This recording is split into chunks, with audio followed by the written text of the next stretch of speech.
Alright, so we're in the garage. Like I said, I'm pretty excited today. It's been a while. Actually, let's try and get some light on my face. It's been a while since I've been up here. The last video I did, I actually shot a lot of that footage a good few weeks ago, and then obviously edited it. The engine is much further along than what was in that video now. So let me just show you and give you a rundown of where we're at. And so here we go.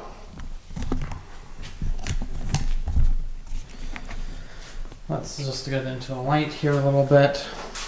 I have mocked up the headers, so as you can sort of see there.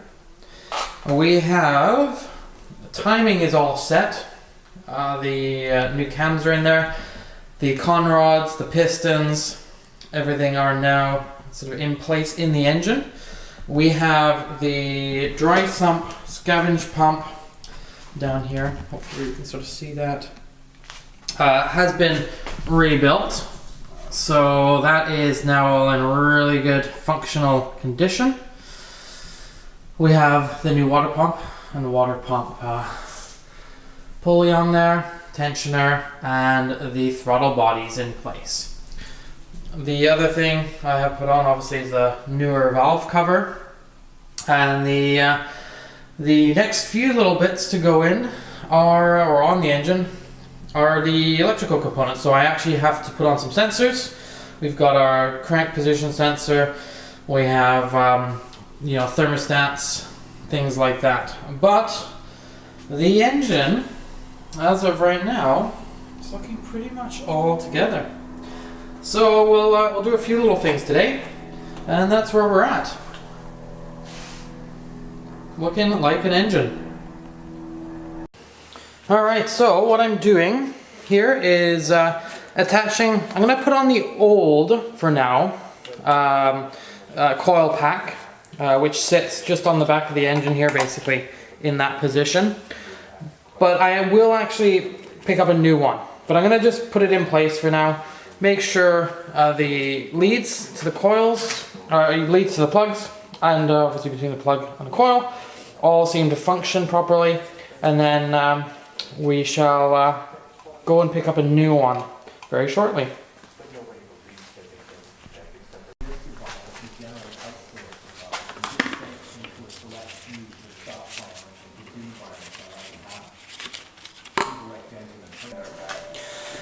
Okay guys, so I've actually just hooked up all of the cables, and immediately there's an issue.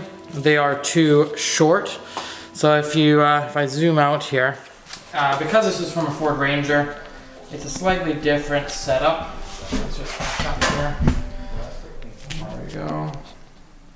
So, slightly different configuration, slightly different setup, but even the longest of them isn't going to reach down to the far end spark plug.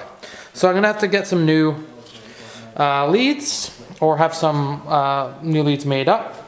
So one way or the other, by the looks of it, I'm going to have to get a whole new, I want a new coil anyway, just to make sure it's functioning properly, and then leads that'll do the trick.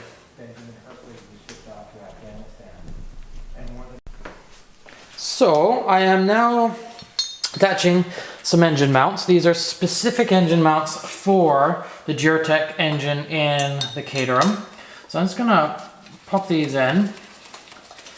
And by the looks of it, on the other side of the engine, because of the dry sump pump, we're going to have some issues, which is a bit of a pain, because it means that either I'm going to have to modify the new engine mount that we've got, or buy one that specifically works for the paste dry sump system.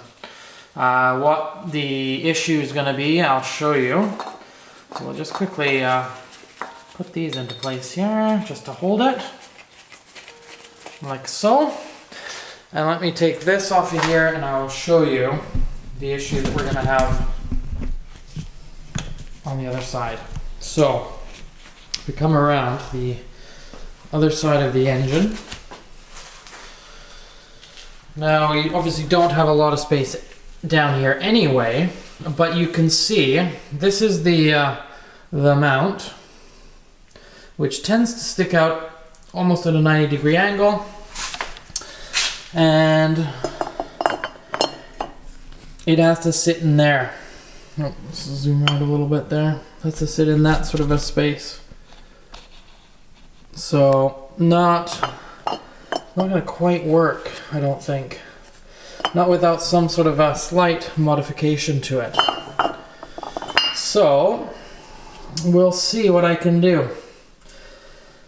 But yeah, I really don't want to have to modify this brand new, beautiful engine mount, which fits in into the Caterham and fits with those mounts in the Caterham already on the chassis, as it should. Well, it's come to the end of the day. I know I didn't film a whole lot because what I was doing most of today was filing, grinding, and opening up, actually slotting a couple of holes in a mount, in the mount for my oil pump, so that I can fit the left side engine mount. So I'll just show you quickly what I did do. Let me just flip this around here. Get the engine there. Now, the issue I was running into is what I just showed you there before, with the you can obviously, there's a crack there in this too, which I've got to weld up. But the issue was the engine mount that fits in there, clearing this pump. So what I had to do is slot, you can sort of see that hole has been sort of elongated. I did have some play down at this end because this was sitting sort of further outboard on the pulley. So I did that, slotted it. You can see it slotted just up there where that bolt attaches, and actually just down here too. This bolt will get attached, though it's not attached quite yet. But what this now allows me to do, or just about allows me to do, is, let me just shuffle back here, this mount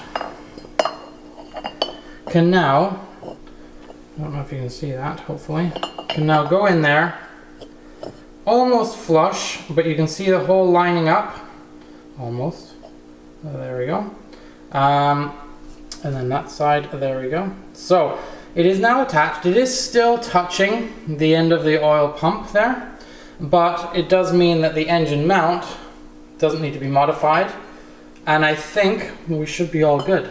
And these are stock mounts from Caterham that allow this engine, the Duratec 2.3, to go into a standard chassis Caterham Series 3. So the other thing I thought I would show you, which is quite cool for our garage, is we have a new lift, which is going to make working on the Caterham or any other car much easier. So it is tucked in behind me here, so I might as well show you that. My dad and I built this lift, put it together, and this is what it is. So it's a 4-post drive on, drive off ramp. Obviously Caterham is now up there. We have a Porsche tucked underneath, and my Vespa's tucked over on the shelf there. But makes working on the car a whole lot better, a whole lot easier. And you can sort of see getting to things underneath the car once this Porsche is out of the way is going to be a whole lot easier. These aren't super cheap, but they're not super expensive either, and they can make jobs and work on cars a whole lot easier. So this is going to make life this winter a whole lot easier. So yeah, there we go. There's the new lift, the new toy for the garage.